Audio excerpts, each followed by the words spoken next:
Hello, how are you? My name is Matthew, this is Stephen, and you are in the moment. It's the 9th day of January. It's a Tuesday, beautiful day here in Halifax at Grand Parade Square, City Hall. This is our 53rd day here on the property. Another busy day here today.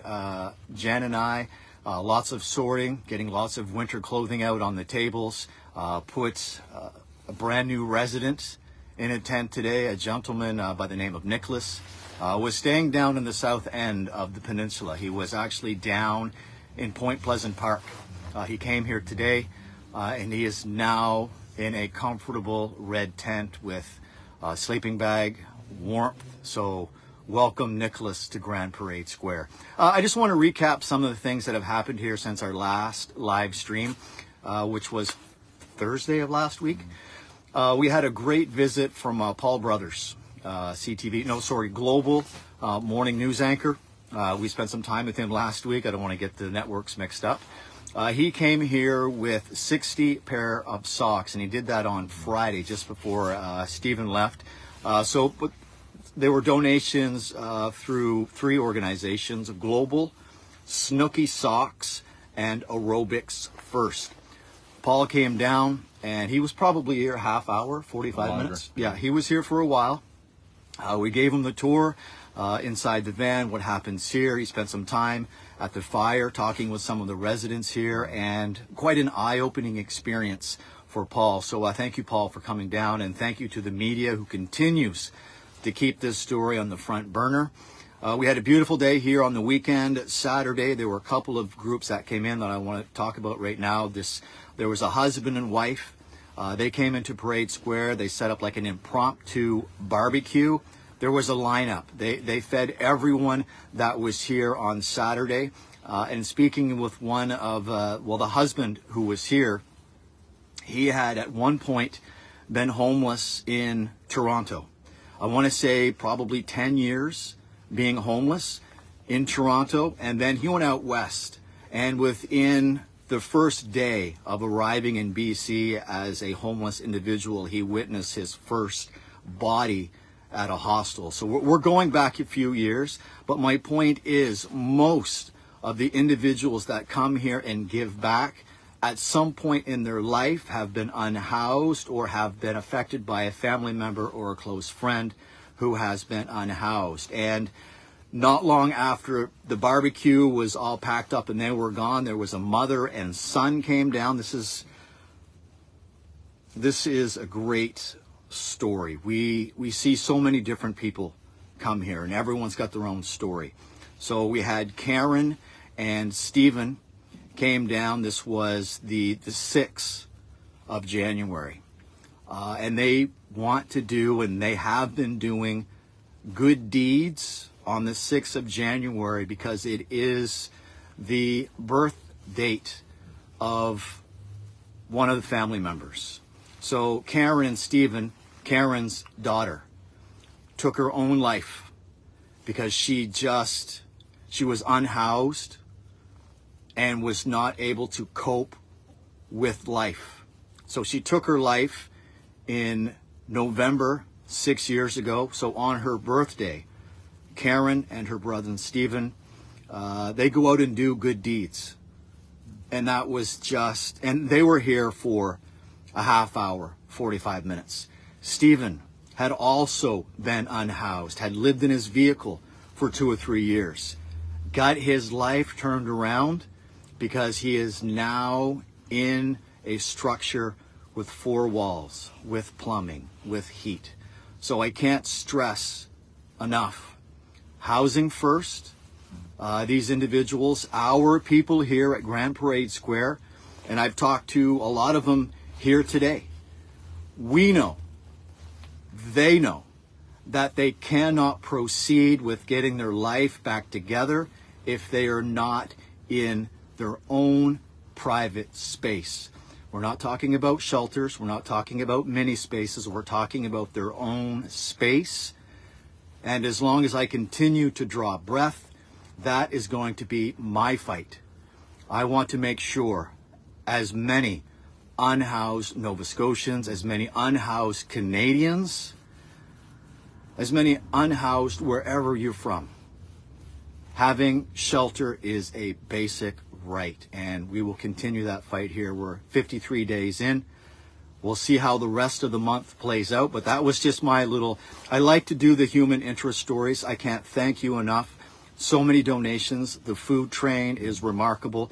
Our people here, they need to be warm, they need to be dry, and they need to be fed. And I think Stephen and I and our supporters have done a pretty spectacular job in the last 53 days. So that's my opening. So I'll hand it over to you, Stephen. Thanks, buddy. Yeah. Oftentimes when we start, we really don't know what we're going to say, but I think we draw inspiration from each other.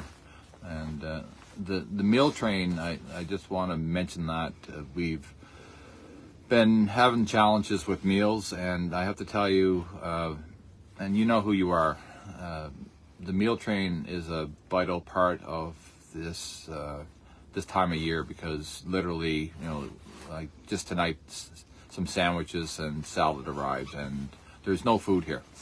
And it doesn't, and there's another lovely lady by the name of Sarah who's literally this afternoon cooking and getting ready for tomorrow for the storm and bringing us food for the residents. And last night we have a couple of angels in the film community, and I can't stress enough the angels and the support that we're getting from the film community here in Nova Scotia. They have arranged to have a couple of meals a week to be dropped off here, along with various businesses that are supporting that particular initiative, and I'll talk a little bit more about that as we go. The support of everyone is beyond words right now. And we talk to people each and every day, but I have to tell you, we get a lot of inspiration from the feedback that we get, both positive and negative, in terms of our journey here. We've been talking to the media a lot lately, and the media is asking, you know, why is this working here at this encampment, and what can we do at other encampments in order to make them safer and more secure. Again, 2024 is, you know, our motto here is housing first.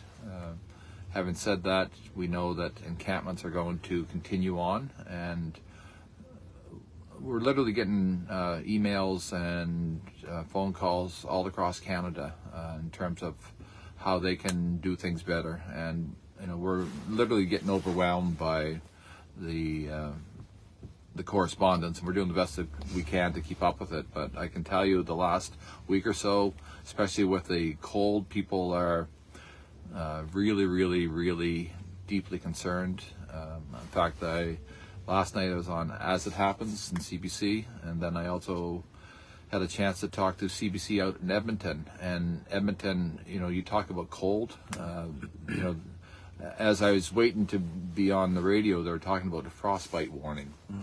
And believe me, they're having bigger challenges out there, because the encampments there are actually being torn down, and they're being forcibly removed. And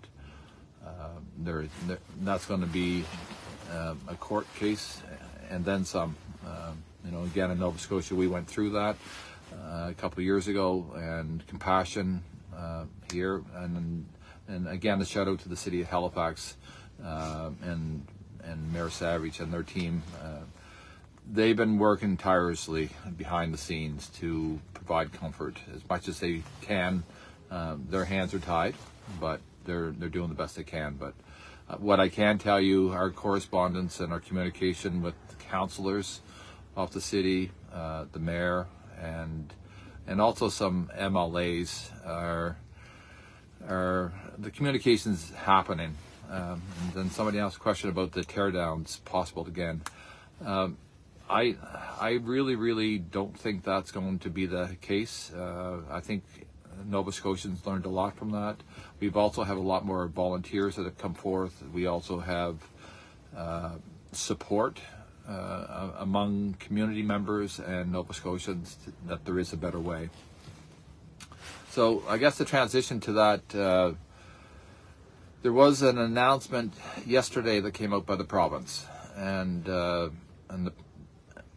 announcement was basically the province of Nova Scotia and the city of Halifax are working on opening up the auxiliary building at the Forum to provide indoor shelters for the unhoused, and that's going to be providing wraparound services with that. There's going to be washers there, dryers, they're setting up showers, there's going to be private spaces set up, from what I understand. In the press release, it didn't talk about that, but they're basically going to set up like a trade show format with curtains and private spaces just to get it up and running.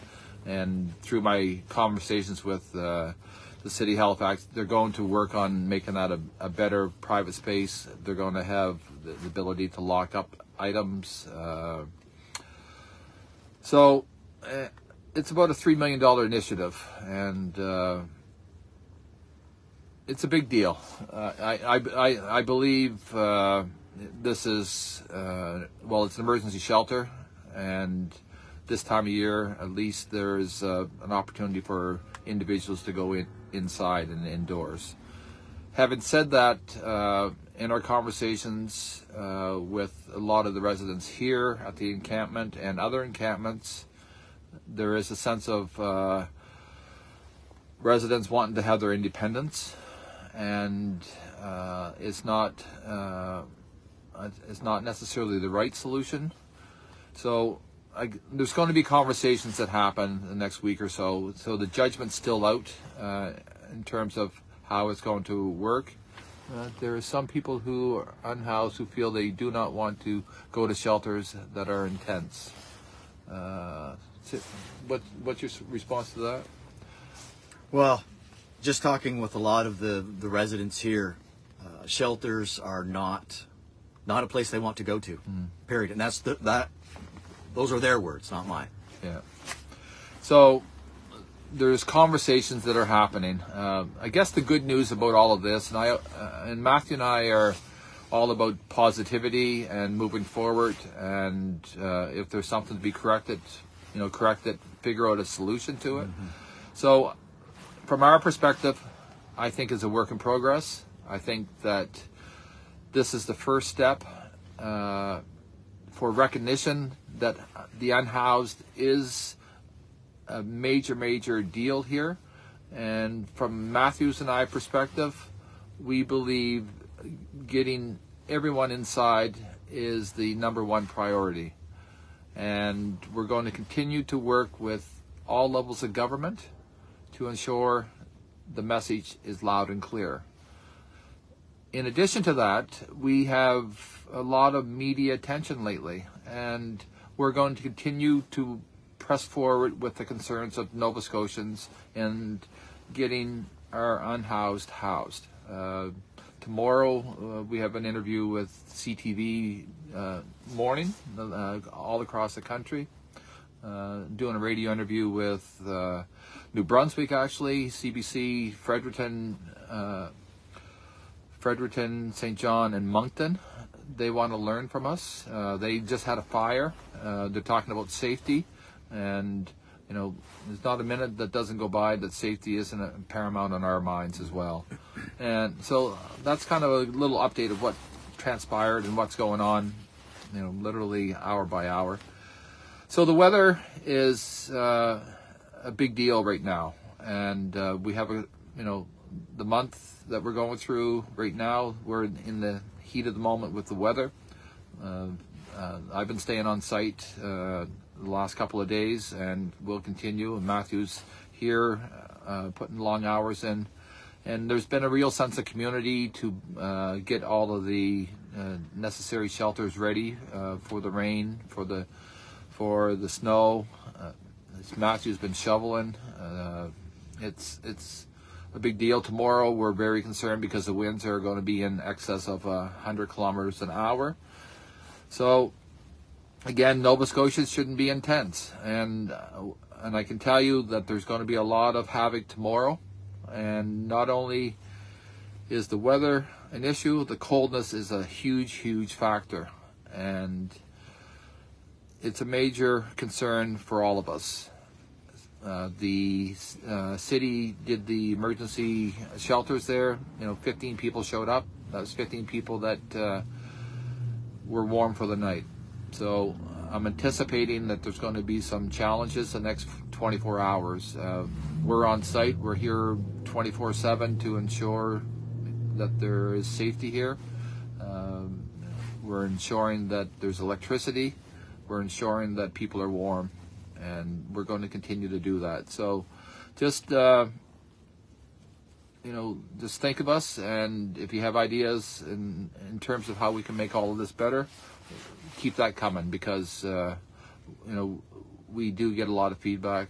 I have to tell you, one of the items that somebody had mentioned and we implemented, we went out and purchased some electric blankets, and the electric blankets have made this bearable for a lot of the residents here. So again, the electricity has been literally a lifesaver for some individuals here, and we're doing the best that we can.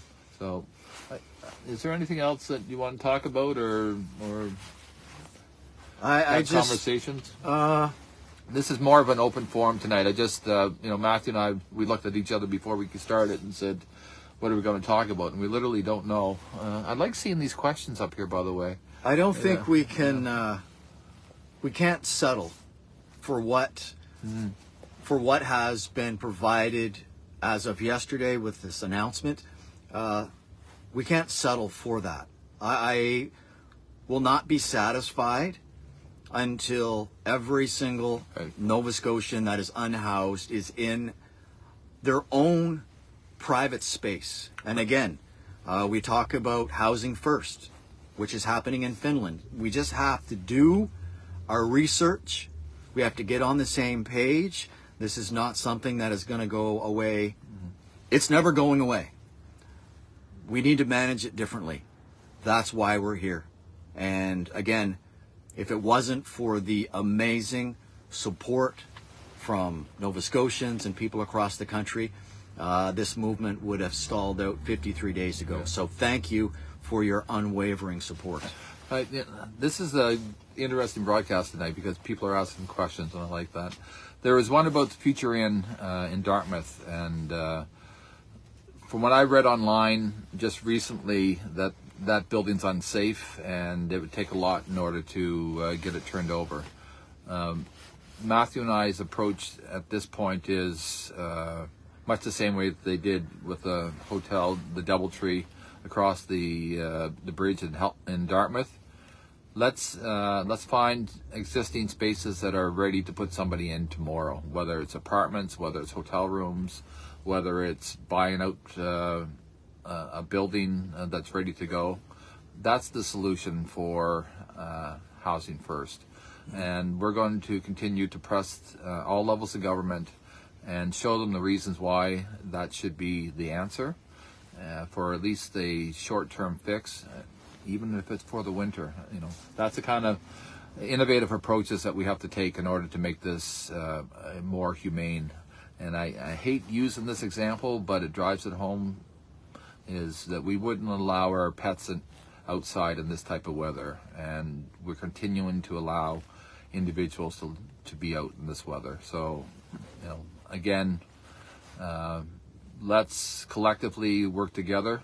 And what I can tell you, the solution is us. The solution is us. It's our fellow Nova Scotians working together to come up with solutions, and to work with all levels of government, businesses, and community leaders to find solutions. And and I'll just leave it at this. One good example was the providing electricity here.